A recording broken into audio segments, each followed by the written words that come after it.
On the accommodation centres, are you going to tell people where they're going to be before the elections in June? So the elections is not a factor in this because we're living through... We were told in January that we were going to find out where the first one was going to be. Oh, come on. Here we are, coming up to April, to May now, and we don't know where it is yet. Correct, because none of this is easy, and we are looking at a number of locations, and none of it's easy. Because if I was here today, Claire, and I said to you it was going to be in location X, you'd say, did you consult with the community? You'd say, was there engagement? You'd say, why have you taken this facility out of public use? These are really important issues. You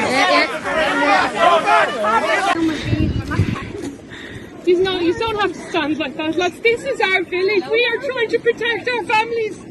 My daughter can't walk this road anymore. None of us can.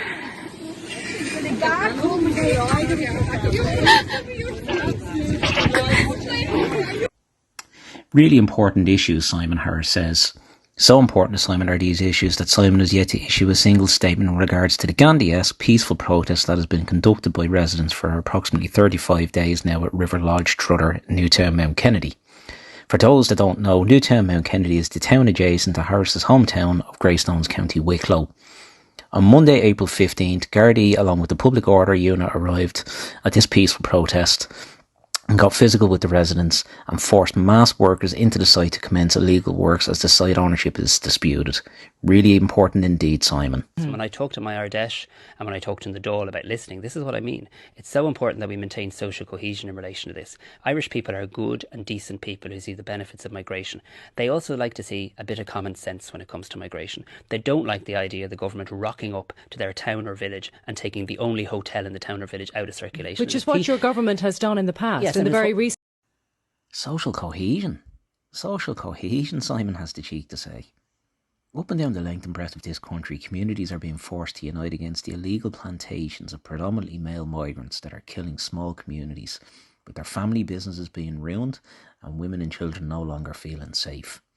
Roscrea, Ballina, East Wall, Sandyford, Coolock, Newtown, and many, many more are in battles against a tyrannical government, a corrupt and compliant media, and facing abhorrent slurs of far-right, racist, xenophobic, with the Gardaí travelling the country with public order units to ensure mass compliance. Social cohesion? No, Simon. What we have is civil disorder. I work very closely with Minister O'Gorman, who's doing an excellent job in an extraordinarily difficult situation. A brilliant job in an extraordinarily difficult situation. You mean the extraordinarily difficult situation he created himself when he invited the world to come here in 12 different languages? That difficult situation? Is it any wonder now that we're facing the destruction of our culture, our history, our heritage with mass illegal immigration? It's no exaggeration to say that we're being colonised, and the salt in the wound is that we're paying for it in billions of taxes. Last month it was confirmed by the Ditch in an expose that Minister O'Gorman had blatantly ignored the advice given to him by his Attorney General Rossa Fanning on the recently failed referenda.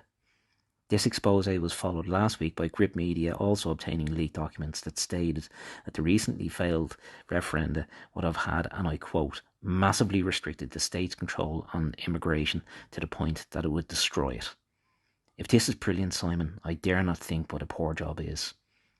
I ask on behalf of the people of Newtown, Mount Kennedy and communities across Ireland that you cease this childish conflation of legal versus illegal migration and close our borders and opt out of the EU Migration Pact.